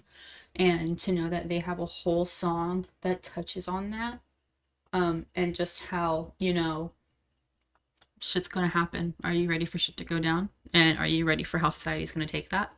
I think that is just so perfectly fitting for their first song back. I don't know if you listened to it or not, but if you haven't, it's like 6 minutes long. But it's incredible. I love them. Number 2, About Damn Time by Lizzo. Banger. I don't listen to Lizzo very often, but this song is amazing. Deserved like all of its flowers. This is another instance where I can say I was a hipster because I've been listening to Lizzo since Phone and Coconut Water and all that. And to see her get all this critical acclaim and not have it be something that's just there for like a year and then go away is so awesome, especially because she is so advocating, really, not even just accepting, but advocating for women of color, for plus size women, for like women who came from nothing. Like she's really just really an inspiration. No, 100%. She's definitely like what pop music needs right now, especially in such an era where like I mean, body like standards and beauty standards are always changing, but it's nice to know that we have someone who is the epitome of like what the opposite of beauty standards are. Usually, like historically speaking, just on like the front lines of pop music, being like, I am what I am, and I love what I am, and everyone else loves what I am, so I don't give a fuck if you do or don't. Like she said, it's bad butcher clock. It's thick 30. Incredible. I think she said that. She either said that or dick 30, but like either works. She's the best. And then our number 1, which is my song of the year. year. It's thick 30. Okay, I just had to verify that. Looked it up. Yeah. Okay. Our number 1. Our number 1 is So Good by Halsey. Not by Bratz? No, surprisingly. But hey, if it were 2005, it'd be different. This song is I mean, the story behind the song is just so amazing. Like knowing that she had this like one who got away, and she wrote a sad song about him, and then she was able to add a happy verse at the end of it all, you know? Hmm. Um, which is it's just nice to know that she got to make a sad song happy. Start a family with him, and he directed the music video. It's an amazing music video. It's like looking back at like her life on the Hopeless Fountain Kingdom tour when they Oh first got to know each wow. other. They're a great couple. I don't really follow celebrity couples, but um, it's good to see one like them. It's a great song. This song has just so much. It's done so much personal damage to me. Uh, it hurts. I remember when it came out, what I was doing, where I was, um, and it was a wake up call that I needed. It was what I needed to hear. She's always really like released very relatable music in my opinion, but this was the song I needed when she released it. Um, Hmm. and for that reason, it was my number one, and I was very happy to see it was the magazine's number one as well. Hmm. Do you have any thoughts on it? I don't think you really listen to Halsey. I don't listen to Halsey. That's fair. I listened to them back in middle school, but I fell off after Badlands. Fair enough. Then we had 10 runner-ups as always. Hmm. Um, our honorable mentions for songs of the year. I was Sabotage. really glad that we got Elizabeth McAlpine We not in here. did. We did. So our first one was Thousand Below, Sabotage. Banger song. It just came out too late to be included in our list. Hmm. And then Lizzie McAlpine Ceilings. She's very, very talented. She's That was such a big insane. plot twist on that song. Like, Yeah. damn. And then we have Fuck About It by Water Parks and Black Bear. Very interesting, unexpected collaboration, but I think, you know, it Mhm. was a fun one. Um, then we had Bad Omens, Just Pretend. My personal thoughts on the band aside, they are the only band that was from a list that made it into an honorable mention this year just because this song made them blow up like by 2-3 million Spotify listeners in less than a month. Um, Damn. Good for them. they have topped like the Sirius XM Octane channel for like months because of like this one song. And this song was written as a joke. Noah was not taking the song seriously. He just wanted to write like a very much like this is what a radio rock song sounds like. He wanted it to be successful out of spite. And clearly it was that it And it worked out. was what a radio song sounds like. No, literally, and it was apparently that successful. But that's why that's on here because I think that if we're looking at like the songs this year that define the scene, I think we would be doing a disservice to the rock scene to ignore like the most mainstream rock song of the year. I agree. Even if it didn't necessarily place on our lists overall. Um, then we had Edging with Blink-182, their first song with Tom in many years, which is cool. And then Taylor Acorn's Psycho. We love Taylor. She's amazing. And then Animal by Paris. Paris finally came back. Arctic Monkeys came back. We have I Ain't Quite Where I Think I Am. And Hmm. then Say It to My Face by Meet Me at the Altar, who we love Yeah. dearly. And the First Class by Jack Commercial Harlow. song. Yes, the Talking About commercial song. And then First Class by Jack Harlow, just because that was all over the Song we place. love. And who doesn't love a good Fergie sample? Yeah. Cool. I think that I'm really excited to see what Meet Me at the Altar does next because I think that there are voices. Mm-hmm. This is like I think that Meet Me at the Altar should be considered Scribecore Oh, they are. because they are literally like we didn't see the representation we wanted, so we made it. No, literally. And I They're think that amazing. that's They're going on tour soon. I think we found Culture and some other bands. yeah. I will be going to that. I think that they're amazing. I saw them once in 2021, October 2021. They were one of the first sets I shot. I don't want to say post pandemic because that's not exactly the right term, but when music started back up. And they put on such a good show. They also were one of the main performers at TwitchCon. I think Meg The Stallion was headlining, and maybe at the Yeah, altar, and Kim Petras opened, which was such I an love that. interesting choice. But I was like, this is amazing to see them like such a predominantly white, straight male scene as someone Mhm. who is like does Twitch as well. Like it's very hard for anyone who is not that exact type of person to be successful over there. So to see them and Megan and Kim, but mostly Meet Me at the Altar. Yeah. No, I saw Just Meet Me to the because, Altar yeah. open for Muna. And Mona's other opener was Jensen McCrae, who also is an incredible musician. And they had all non-male people on their bill, and all with members who were non-white. I think that that's great. No, I yeah. think it's like I just can't say enough good things about that tour. Yeah, I know literally this. I mean, Meet Me After Ultra is amazing. I think that they are the face of what the scene's turning into, and there's no better It's pick. like reclaiming the scene in a way, you know? Yeah, no, there's no better pick. Like when you look at like who's the face of the scene right now, if someone were to say meet me at the altar, I'd be perfectly happy with that. Me too. I feel like the scene's in good hands with them. It's like they're like the freshman class, you know? Mm-hmm. Yeah, but that's all I have. Well, that's so yeah. How do we end this? I don't know. We talked about so much. We talked about a lot today. We talked about AP Not Amaze. Mm-hmm. We talked about our albums and songs of the years. We talked about we talked about the like core founding of Ascribe. I feel like we did a lot. We did. I think this is a very good intro into what these will be. I think we'll have more like structure. This is just meant to be like an intro episode, people to get to know who we are and like talk about like the year in review for Ascribe and how Ascribe came to be. But we'll have more structure, more ideas. Obviously gonna stick to like the whole, here's two things from the scene and let's discuss them aspect. But overall topics, I'd love to do an episode on Jack. Would love that. Oh my god, yes. What if we did? Oh my god, I have such a good idea. Yes. One where we rank, like we do basically a what's it called? Where you have two albums go up against each other and then the winner moves on. Yeah, like a bracket. A racket. A bracket. That's the word. A bracket. I said a bracket. A bracket of all the Jack Antonoff produced albums. That would be really fun. Yeah. Remind me of that. I will make it.